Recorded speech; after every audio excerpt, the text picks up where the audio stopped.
Hello everyone, today we are going to discuss Vedic culture. Vedic cultures की ये series का अगला वीडियो है। इसके प्रीवियस वीडियो जो है वो मैंने डिस्क्रिप्शंस बॉक्स में लिख दिए हैं। आप वहाँ से जाकर उन वीडियोस को देख सकते हैं और वैदिक कल्चर के इंट्रोडक्शन को समझ सकते हैं। वैदिक कल्चर के इंट्रोडक्शंस में हमने ये देखा था कि अर्ली वैदिक और लेटर वैदिक क्या होते हैं और आर्यंस जो उनके फाउंडर होते हैं उनके बारे में देखा था, कहाँ से वो आते हैं, उनका जियोग्राफिकल एरिया क्या था, और उस बेसिस पे हमने अर्ली वैदिक और लेटर वैदिक को डिवाइड किया था। तो इस आधार पर हमने डिवीजन्स देखे थे और हमने ये डिवीजन्स देखा था economical, social, political, religious changes के बेस पर। अब ये परिवर्तन होते हैं तो वैदिक काल की इसी आधार पर हम समझ सकते हैं जो परिवर्तन हो रहे हैं उस आधार पर हम इनको 4 सेक्शंस में डिवाइड करके आसानी से समझ सकते हैं। पॉलिटिकल कंडीशन हम ऑलरेडी डिस्कस कर चुके हैं और आज हम बात करने वाले हैं सोसाइटी की, समाज की स्थिति की। समाज की स्थिति को समझने के लिए हमें सबसे पहले जाना होगा ऋग्वेद की ओर। और ऋग्वेद की ओर जाना है क्यों? क्योंकि अर्ली वैदिक का एक और एकमात्र सोर्स जो है वो ऋग्वेद है। ऋग्वेद में 10 मंडल हैं। 10 मंडल का मतलब है टोटल 10 चैप्टर। उन 10 चैप्टर में क्या बताया गया? उन 10 चैप्टर में समाज और बाकी चीज़ों की इंफॉर्मेशन हमें मिल जाएगी। तो मंडल 10 मंडल हैं और 10 मंडल के 10वें मंडल में, दैट मीन्स ठीक है, the 10th Mandal that is पुरुष सूक्त। और पुरुष सूक्त में बताया गया है कि समाज की स्थिति क्या है, मतलब ब्राह्मण, क्षत्रिय, वैश्य, शूद्र, इनकी उत्पत्ति बताई गई है ब्रह्मा के शरीर के विभिन्न अंगों से।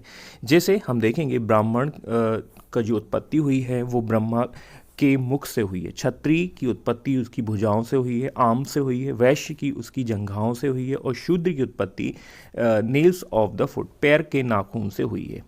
अब शरीर के सारे अंग इंपॉर्टेंट हैं और सारे के सारे अंग जो हैं वो एक फंक्शन के तहत उस शरीर के लिए काम करते हैं या यूनिटी के साथ साथ काम करते हैं। तो ब्राह्मण, क्षत्रिय, वैश्य, शूद्र, लेकिन यहाँ पर हम ऐसे इसको आसानी से समझ सकते हैं कि जो अंग है वो मिलकर शरीर बना रहे हैं, मतलब वो सभी इक्वल तरीके से अपना काम कर रहे हैं। और जब इक्वल तरह से काम करेंगे तो वो वैसे ही मिलकर समाज बनाएंगे। तो ब्राह्मण, क्षत्रिय, वैश्य, शूद्र मिलकर जो है समाज बना रहे हैं। ये सबसे नवीनतम मंडल है। नवीनतम मंडल का मतलब ये है कि बुक के या ऋग्वेद के सबसे आखिरी पन्ने पर लिखा गया। वी कैन से दैट कि सबसे बाद में लिखा गया। तो जो चीज़ सबसे बाद में लिखी गई है वो सबसे न्यूएस्ट हो जाएगा इस तरीके से। लेकिन ये चीज़ हमें समझनी है कि ये इक्वलिटी आगे चलकर कन्वर्ट हो जाएगी किस चीज़ में? दैट मीन्स ठीक है, डिस्क्रिमिनेशंस में। तो इसको इस तरीके से समझ सकते हैं, ब्राह्मण हो गया, इसके बाद हम देखेंगे कि क्षत्रिय, वैश्य और शूद्र, ये चारों के चारों जो हैं वो सभी इक्वल हैं, दैट मीन्स समान है। क्यों? इनका फंक्शन क्या है? समाज के लिए काम करना। वैसे ही शरीर के अंगों का काम है क्या? शरीर के अंगों का काम है शरीर को फंक्शनिंग करना या शरीर को।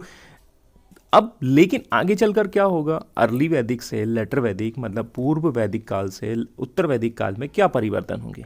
सबसे पहले तो हमने देखा था पिछले वीडियोस में कि आयरन जो है उसकी खोज हो जाती है 1000 के आसपास, और यहीं से अर्ली वैदिक और लेटर वैदिक का डिवीज़न हो जाता है। अब आयरन आएगा तो क्या होगा? सबसे ज़्यादा प्रभाव कृषि पर पड़ने वाला है, एग्रीकल्चर, क्योंकि अभी तक लोगों की जो इकोनॉमिक कंडीशंस थी वो एनिमल हस्बेंड्री थी या पशुपालन पर आधारित थी। लेकिन अब जब औजार जो है मजबूत होंगे, लोहे के बनाए जाने लगेंगे तो वो स्ट्रांग हो जाएंगे। औजार मजबूत हुए तो कृषि के में बहुत ज़्यादा ड्रामेटिकली चेंजेस आएंगे। वी कैन से दैट कि इसमें बूम आ जाएगा कृषि में, एग्रीकल्चर में। इकोनॉमिक का वर्ड है बूम, दैट मीन्स बहुत ज़्यादा उछाल आ जाना।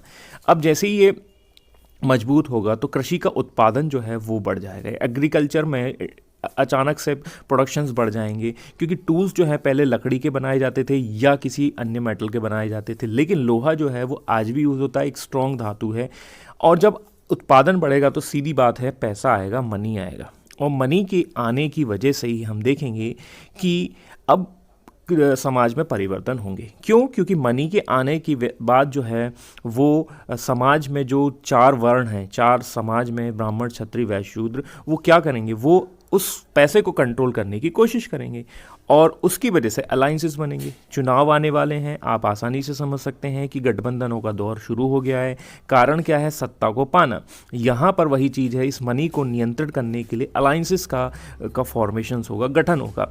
अब ये अलाइंसेस बनेंगे तो वो अलाइंसेस किसके बीच में बनेंगी? ब्राह्मण, क्षत्रिय के बीच में बनेंगे। तो ये जो शुरू के दो वर्ण हैं, दैट मीन्स ठीक है, वो क्या करेंगे, वो समाज को आपके एक पोजीशंस में लेके आएंगे। वी कैन से दैट कि जो फर्स्ट नंबर है वो पहली पोजीशन ले लेगा, सेकंड वाला उसको बोला जाएगा कि बोला हम आपको डिप्टी सीएम की पोस्ट दे देंगे। जैसे आप देखते हैं कि चुनाव होते हैं और सीएम बन जाता है एक व्यक्ति और दूसरा बन जाता है डिप्टी सीएम, बोला आपको सेकंड नंबर की पोजीशन देंगे, बाकी जो हैं लोग हैं वो उनको भी कुछ ना कुछ दे दिया जाता है। तो यहाँ पर हम देखेंगे समाज में तीसरे नंबर पर वैश्य आ जाता है, चौथे नंबर पर शूद्र आ जाता है। अब आप सीक्वेंसेस को देखेंगे तो दैट मीन्स ठीक है, यहाँ पर इक्वलिटी आपको क्लियर समझ में आ रही है, लेकिन आप समाज में अब देखें तो ये इक्वलिटी कहाँ हो गई है, दैट मीन्स ठीक है बिल्कुल चेंज हो गई है। समाज में सबसे ऊपर कौन आ गया है, ब्राह्मण वर्ग आ गया है, देन उसके बाद क्षत्रिय, वैश्य और शूद्र। तो यहाँ पर यदि आप सिंपल भाषा में कहें कद्दू कटेगा या लड्डू बटेगा तो सब में बराबर बटेगा, लेकिन यहाँ पर जो है वो लड्डू बटेगा तो लेकिन सबसे ज़्यादा किसको मिलेगा, इस वर्ण को। तो इस तरीके से ये भेदभाव की शुरुआत हो जाती है और ये भेदभाव जो है आगे चलकर जाति में और उनके कार्य में डिवाइड हो जाएगा, तो कास्टिज्म से आ जाएगा। और यहाँ पर हम देखेंगे कि 3 वर्ण हैं और 3 वर्ण हैं, उनके अलग अलग काम निर्धारित कर दिए जाएंगे और चौथे वर्ण का काम जो होगा वो इन तीनों वर्ण की सेवा करना होगा। तो इस तरीके से हम देख सकते हैं या समझ सकते हैं कि लेटर वैदिक्स में बहुत ज़्यादा चेंजेस हो रहे हैं सोसाइटी में। अब एक चीज़ तो हमें समझ में आ चुकी है कि हमने ब्राह्मण, क्षत्रिय, वैश्य, शूद्र, और यहाँ पर देखेंगे कि ये क्रम चेंज हो गया है। वर्ग वही है, दैट मीन्स वर्ण वही हैं, लेकिन अब उनमें काम और उनके जो फंक्शनिंग में उनके जो लेवल्स हैं उनमें परिवर्तन हो चुका है। अब एक चीज़ और समझना होगा कि ऋग्वेद में जो वर्ण व्यवस्था बताई गई है वो कर्म आधारित है। कर्म मतलब आपके जो आप काम कर रहे हैं। ऋग्वेद में कहा गया है कि एक ही परिवार के अलग अलग व्यक्ति अलग अलग काम में इन्वॉल्व हैं। जैसे एक परिवार का एक व्यक्ति, दैट मीन्स ठीक है, जो मुखिया है वो आपका लेट सपोज कपड़े सिलने का काम कर रहा है, मदर जो है वो कुछ और काम कर रही है, बेटा जो है वो म्यूजिशियंस हैं। तो इस तरीके से हम देख सकते हैं that is based on the deeds, जैसा कर्म करोगे वैसा आपको वर्ण मिल जाएगा। लेकिन यहाँ कैसा होगा लेटर वैदिक में, लेटर वैदिक में बिल्कुल फंक्शन चेंज हो चुकी है। यदि किसी व्यक्ति का जन्म जो है वो ब्राह्मण वर्ग में हुआ है और उसका काम, उसका मन कर रहा है कि वो जूता पॉलिश करे, तो वो यहाँ पर नहीं कर पाएगा। वी कैन से दैट कि ये व्यवस्था जो है वो वर्थ पर आधारित हो जाएगी। जिसका जन्म ब्राह्मण वर्ग में हुआ वो वही काम करेगा, भले ही वो योग्य है या नहीं है। दूसरा जो क्षत्रिय है वो क्षत्रिय का काम करेगा, वैश्य है तो वो वैश्य ही हो जाएगा। तो आप इस तरीके से आप कनेक्ट करके देख सकते हैं, समझ सकते हैं कि आज की राजनीति में भी आप देखिए कि राजनीति में यदि पिता जो है वो पॉलिटिक्स में है तो बेटा भी जो है वो पॉलिटिक्स में आ जाता है, भले ही वो योग्य है या नहीं है। तो आज की व्यवस्था जो है वो जन्म आधारित ही जैसी है पॉलिटिकल कंडीशंस में। तो लेटर वैदिक में आप देखेंगे कि तो एक तो हमें क्या है कि जन्माधारित व्यवस्था मिल गई यहाँ पर, और जबकि यहाँ पहले था डीड्स या कर्म पर आधारित व्यवस्था। अब ये व्यवस्था समाज से संबंधित हो गई। अब ये तो हमें समझ में आ गई कि दैट मीन्स सोसाइटी में ये चीज़ था। अब खास बात आती है समाज की महिलाओं की, क्योंकि महिलाओं की बात अधूरी हो जाए रहेगी उनकी बात को बिना डिस्कस किए। तो उनकी बात को डिस्कस कर लेते क्योंकि समाज उनके बिना अधूरा है। सबसे पहली बात तो हम करेंगे कि अर्ली वैदिक में ये स्माइल आपको थोड़ा सा याद रखना है। Smile that is a basic कह सकते हैं the victory smile. It means the condition of women was very good in this sections. Early वैदिक में बहुत ही अच्छी होती है, लेकिन लेटर वैदिक में वो कंडीशंस डाउन हो जाएगी। उसको हम डिस्कस करते हैं। तो क्या है वो स्माइल का कारण? सबसे पहले हम देखेंगे उनको कुछ अधिकार दिए गए, कुछ राइट्स दिए गए। क्या राइट्स हैं? Educational rights. Article 21 Indian constitution का कहता है कि सभी लोगों को शिक्षा का अधिकार दिया जाए। क्या पहले था? बिल्कुल। तो ऋग्वेद के आधार पर हम आसानी से कह सकते हैं कि महिलाओं को भी पढ़ने के अधिकार दिए गए थे। That's fine. नेक्स्ट आगे बढ़ते हैं, दैट इज ऑटोनॉमिक प्रैक्टिस, स्वयंवर प्रथा। स्वयं मतलब अपना, दैट मीन्स वर मतलब अपने वर को चुनना। The women is going to free to select, जो अपना जो वर है उसको सेलेक्ट कर सकती है। कुछ समय पहले आपने राखी सावंत का एक स्वयंवर देखा होगा टीवी सीरियल पर, उस तरीके की प्रथा होती है। या आपने मैथोलॉजिकल सीरियल्स में आपने देखा होगा कि जो वर है उसके गले में माला डाल दी जाती है। This practice is called the स्वयंवर प्रथा। तो उसको वर चुनने का अधिकार था। आगे चलकर शायद ये परिवर्तन हो जाए। नेक्स्ट दैट मीन्स द बहुपतित्व प्रथा, पॉलीएंड्री सिस्टम। बहुपतित्व का मतलब है महिला एक से ज़्यादा पति रख सकती है। आपको इसमें सबसे अच्छा एग्जाम्पल है द्रौपदी। द्रौपदी के आप देखते हैं 5 पति हैं, पांचाली भी कहा जाता है। 5 पति और अलग अलग व्यक्ति के अलग अलग क्वालिटी। तो she was free to marry the multiple man, मतलब बहुत सारे व्यक्तियों के साथ वो शादी कर सकती, ये उसके अधिकार थे। अब यदि हम ये देखें, ये महिला के टर्म्स में पॉजिटिव है, लेकिन आगे चलकर क्या होगा, पुरुष एक से ज़्यादा शादियां करने लगेंगे और वो पुरुषों के पॉइंट ऑफ व्यू से प्लस होने लगेगा। तो ये समाज का हिस्सा है, ठीक है। अभी भी आप इसको सोचें कि ये कैसी प्रथा है, तो आप आज से 2020 से कंपेयर करने वाले हैं, ठीक है। तो ऐसा नहीं है कि उस ज़माने में उनके पॉइंट ऑफ व्यू से देखा जाए तो उनको राइट्स थे, अधिकार थे और उस तरीके से वो काम कर रही थी।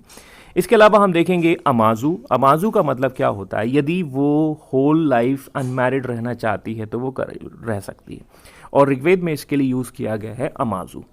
इंडिपेंडेंट लाइफ वो जी सकती, दैट मीन्स कि शादी के पहले वो अपने पिता पर डिपेंडेंट है, और उसके बाद हम देखेंगे कि वो अपने पति पर डिपेंडेंट हो जाती है। लेकिन यदि ऋग्वेद की बात करें या अर्ली वैदिक एज में कहें, तो वो अनमैरिड रहना चाहे तो रह सकती है। लेकिन लेटर वैदिक में क्या होगा, लेटर वैदिक में उसको शादी करनी ही पड़ेगी, क्योंकि वो एक इम्पॉर्टेंट संस्कार माना जाने लगेगा। बहरहाल उसको हम आगे डिस्कस करेंगे। यदि उसका हस्बैंड एक्सपायर कर जाए तो क्या वो रीमैरिज कर सकती है? Yes, she can remarriage in early वैदिक। अर्ली वैदिक में पुनर्विवाह अलाउ थे, और इसे कहा जाता है नियोग प्रैक्टिस। नियोग प्रैक्टिस क्या होता है?